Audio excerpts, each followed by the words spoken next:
అవి కూడా నేను చాలా స్పష్టంగా చెప్పాను. ఎవ్వరూ ప్రైవేట్ బోట్లు ఆథరైజేషన్ లేదు, ఒక్క పైసా కూడా ఇవ్వద్దండి. అన్ని గవర్నమెంట్ బోట్లే ఉన్నాయి, డబ్బులు ఇవ్వద్దండి. రెండోది, ట్రాక్టర్లు ఎన్ని కావాలంటే అన్ని పెట్టాం. ట్రాక్టర్ల ద్వారా పబ్లిక్ ట్రాన్స్పోర్టేషన్ కూడా పెట్టాం. ఇంట్లో కూర్చొని బాధ ఉంటే పక్కన ఏదైనా కొనుక్కోవాలన్నా పోలేకపోతున్నారు వాటర్లో, ట్రాక్టర్లు పెట్టి ఆ ట్రాక్టర్లు తీసుకుపోతున్నాం. కొన్ని బస్సులు కూడా పెట్టాం, ఎక్కడన్నా బయట రావాలంటే అలాంటి అన్ని సదుపాయాలు చేశాం. ఏది ఇప్పుడు నేను చూసి చెప్తాను, మీకు పేరుతో సహాయం ఇమ్మంటాను.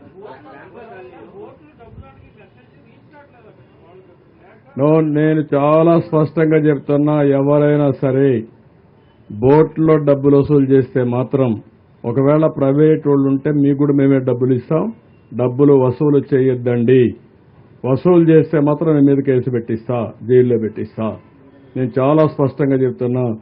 నేను రేపటి నుంచి జరిగే పరిణామాలు కూడా ఈరోజు ఊహించుకుని కూరగాయలు రేట్లు పెంచేస్తారని, కూరగాయలన్నీ మేము కూడా తెప్పించి ఎక్కువ డంప్ చేసి ఫిక్స్డ్ ప్రైస్ పెడదాం అనుకుంటున్నా. 2 రేట్లు ఉంటాయి, మళ్ళా కన్ఫ్యూజన్ లేకుండా. ఎన్ని వ్యాన్లు కావాలంటే వ్యాన్లు పెట్టి ఆ కూరగాయలు అమ్ముతాం. అది ఎంత రీజనబుల్ ప్రైస్ మధ్యాహ్నం మీకు చెప్తాను. అదే రేటుకి అమ్మాలా, అది కూడా గవర్నమెంట్ అవుట్లెట్స్ పెడతాం. అవుట్లెట్స్ పెట్టి ఎక్కడికక్కడ డిస్ట్రిబ్యూట్ చేస్తాం. బిగినింగ్లో చాలా సఫర్ అయ్యారు.